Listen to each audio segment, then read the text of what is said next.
How to make an email template in Bizstackpro. You go to marketing, templates, and add a template email.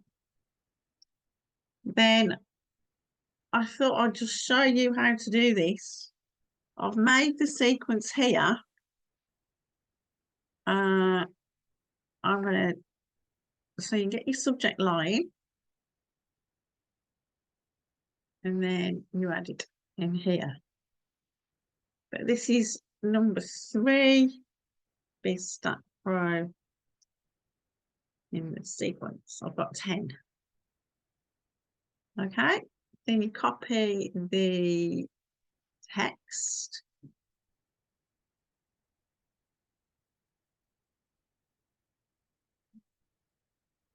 And then paste it.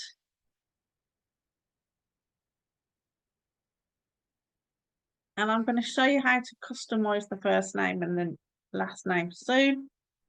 But then, if that's okay, you can actually put your name at the bottom. You can customize it, and then you save it. That's how you do it, guys. It's as easy as that. Have fun. If you want Bizstackpro from me and join my team, click the link below. I'd love to see you in there with all the lovely trainings. Join the family. Bye, guys.